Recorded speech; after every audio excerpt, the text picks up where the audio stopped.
Bonjour à tous et bienvenue dans cette nouvelle vidéo sur la programmation en Java avec le logiciel NetBeans. Aujourd'hui, nous allons voir comment nous pouvons utiliser les variables dans différentes opérations, étant donné que la dernière fois, nous avons vu comment nous pouvions définir ces variables et quel type de variables il existait. N'attendons plus et allons tout de suite sur le logiciel NetBeans. Comme vous pouvez le voir, nous en sommes restés au même point que la dernière fois. Bon, mais au niveau de ce que vous pouvez faire, eh bien, moi je me baserai toujours sur ce projet que nous avons créé. Peut-être que j'en créerai un nouveau à l'avenir. Mais ce que vous pouvez faire, évidemment, c'est créer un nouveau projet à chaque fois que nous commençons un nouveau programme. Comme ça, vous pourrez évidemment sauvegarder les différents programmes que vous faites. Mais moi, personnellement, je vais effacer le programme précédent que nous avons fait afin de reprendre de zéro. Voilà. Alors, donc, commençons par le début. Donc, je vais définir une variable entière A, parce que pour commencer, nous allons voir les opérations sur les entiers. Nous pouvons, même si nous ne l'avons pas vu la dernière fois, initialiser directement cette variable lors de sa définition, par exemple à la valeur 10, comme ceci. Nous pouvons donc ensuite initialiser une deuxième variable B, qui sera par exemple initialisée à 20. Voilà. Et puis je peux même définir une variable C et une variable D, pourquoi pas. Voilà. Donc là, j'ai tout simplement défini toutes mes variables, enfin les variables que je vais potentiellement utiliser, A, B, C et D, en sachant que j'ai directement initialisé les variables A et B respectivement à 10 et à 20. Voilà. Donc, pour effectuer des opérations, eh bien, tout simplement, commençons par l'opération la plus simple, c'est-à-dire la somme.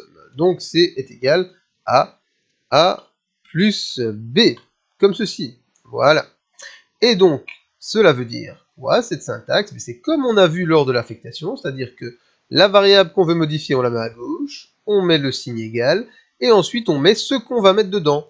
C'est-à-dire que là, le programme, que va-t-il faire? Il va d'abord effectuer l'opération A plus B, et déterminer le résultat. En l'occurrence, A plus B, c'est 10 plus 20, c'est-à-dire 30. Et le résultat qu'il va obtenir lors de cette opération, il va le placer dans la variable C. Voilà. Et prouvons-le tout simplement en affichant, comme nous l'avons vu par le passé avec le système.out.println, la valeur de C est 2, et j'affiche C comme ceci. Voilà. Nous pouvons également faire une soustraction, évidemment. Donc, par exemple, C égale A moins B. Voilà, comme ceci. Et donc là, cette fois-ci, C va valoir 10 moins 20, c'est-à-dire moins 10. Et je vais recopier tout ceci pour de nouveau afficher le résultat. Normalement, la deuxième valeur devra être égale à moins 10. Je peux également faire, évidemment, C est égal à A fois B. Alors, comment note-t-on le fois en informatique? Eh bien, c'est l'étoile. C'est-à-dire que sur votre pavé numérique, si vous en avez un, vous avez le plus, le moins, l'étoile et le slash pour le diviser. Donc, on utilise les mêmes codes que ce qu'on a sur le pavé numérique. Voilà, A fois B. Et donc, je vais à nouveau afficher avec un copier-coller la valeur de C après multiplication. Et ensuite, on va regarder ce qu'on peut faire avec la division. Donc, C égale A slash B pour le diviser par B. La question qu'on peut se poser, c'est est-ce que c'est possible de faire ceci? Eh bien, c'est une question intéressante parce que là, on a C et on divise A par B, c'est-à-dire qu'on obtient 10 sur 20, ça devrait faire 0,5. Mais n'oubliez pas que C a été défini comme un entier. Il n'accepte donc pas les nombres à virgule. Eh bien, regardez vous-même ce que ça va donner ici. Voilà, quand on lance le programme, on obtient une valeur de C de 30 ici, oui, 10 plus 20, moins 10, 10 moins 20, 200, 10 fois 20 égale 200, et enfin il nous note 0, c'est-à-dire qu'il ne comprend pas qu'on attend là un réel. Donc pour changer ça, je vais utiliser la variable D à la place, donc je ne peux pas tout effacer, et D du coup, au lieu de le définir comme un entier ici au-dessus, je vais aller le définir, là je fais des bêtises, je vais aller le définir ici, voilà, double D. Donc je vous rappelle, c'est plus facile d'utiliser des doubles que des floats pour définir des réels. Voilà. Et ici, je vais donc faire D égale A sur B. et au lieu d'afficher C, bien sûr, je vais afficher D comme ceci. La valeur de D ici. Voilà. Et bien, regardez ce que ça va donner. Ben, ça va de nouveau pas marcher parce qu'on obtient 30, moins 10, 200 et 0.0.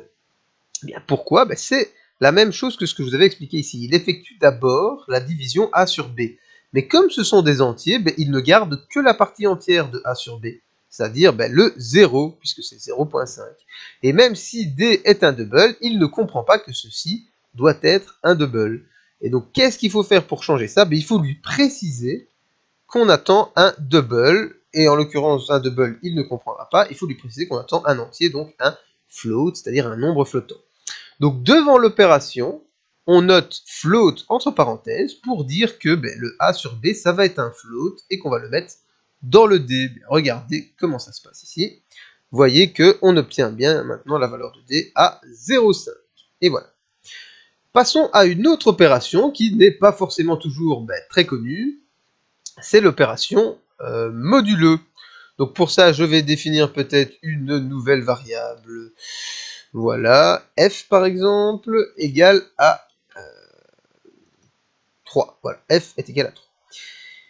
Eh bien, l'opération modulo, elle se note comment? Elle se note en pourcent.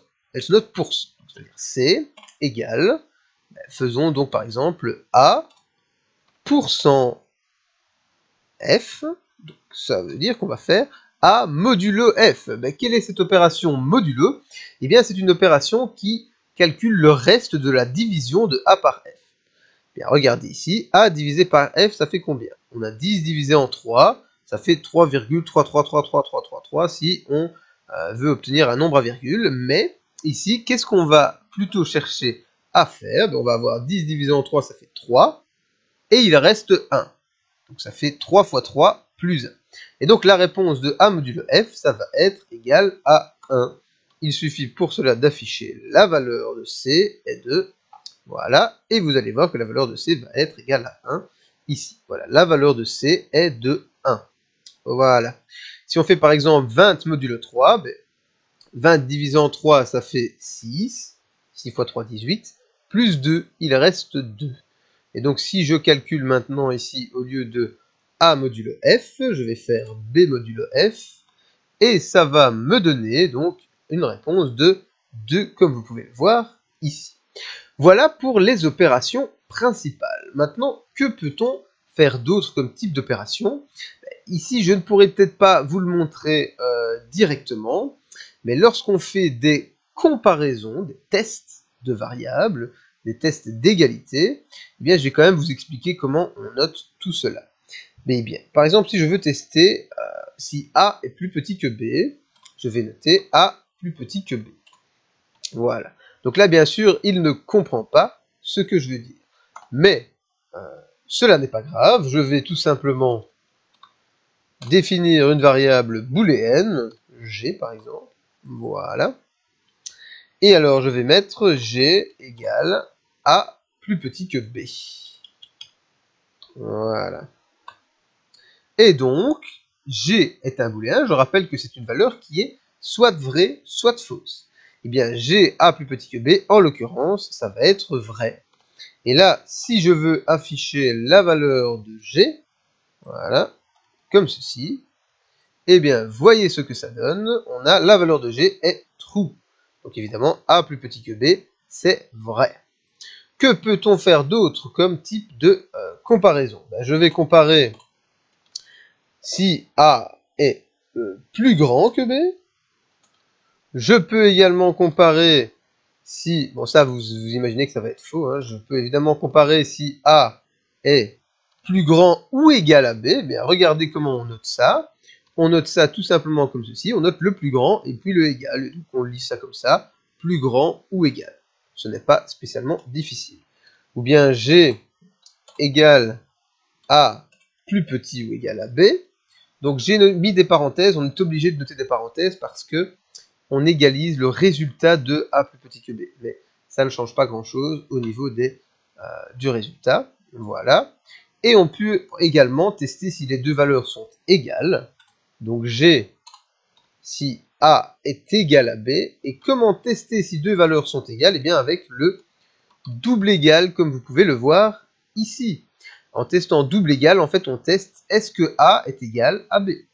Et donc là, vous pouvez voir le résultat, c'est évidemment que, oui, là j'ai mis la valeur de C, c'est évidemment incorrect, c'est la valeur de G, voilà, et donc vous voyez que la valeur de G est false, parce que G n'est pas égal, parce que A n'est pas égal à B, évidemment.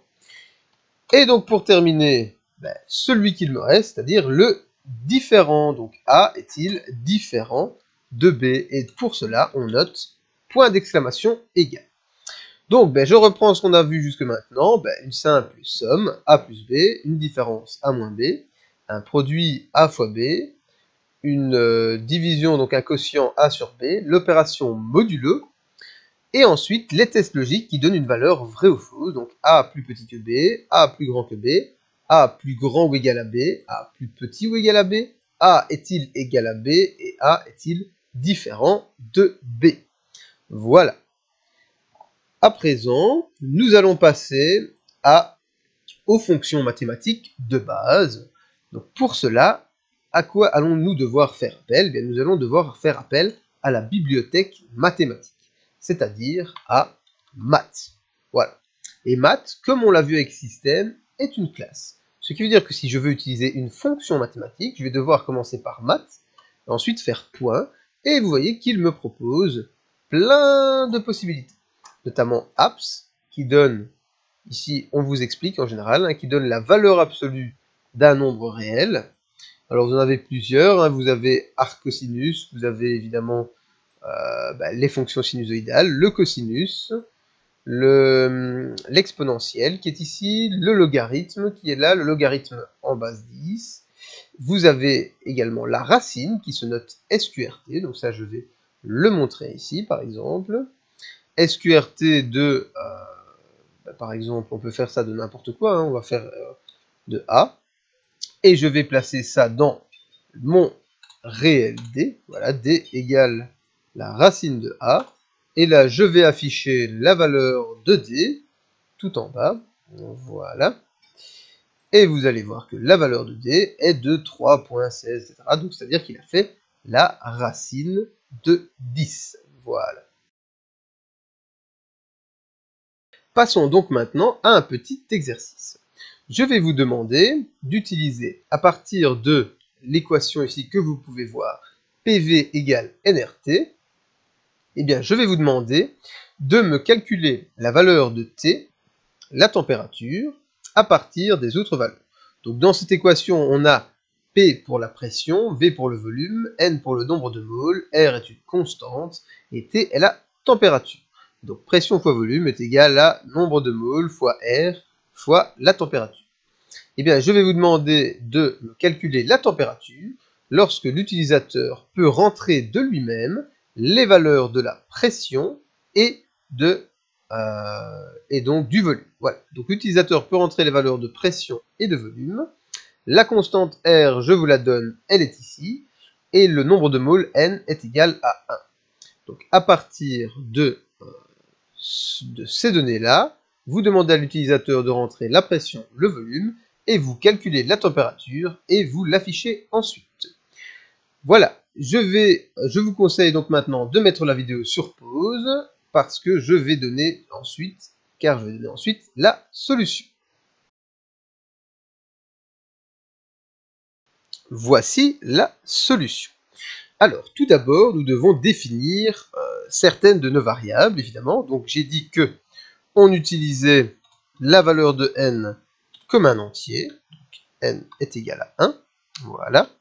Nous allons définir la constante R, appelons-la tout simplement grand R, qui est égale à 8,314. Voilà. Pardon, 8.314. Hein, oui, quand on définit un réel, on doit le définir avec un point qui sépare les virgules. Ensuite, nous définissons quoi? Nous définissons deux autres doubles, c'est-à-dire les valeurs de P et les valeurs de V. Voilà. Et nous définissons un réel T que nous calculerons par la suite. Voilà. J'aurais pu le mettre sur la même ligne, évidemment. Bon, ce n'est pas très important. Donc première chose, nous allons demander à l'utilisateur, comme je le disais, bien les valeurs de P et de V. Donc pour cela, on applique la même méthode que d'habitude, donc system.out.println, et on lui demande veuillez entrer la valeur de la pression. Voilà.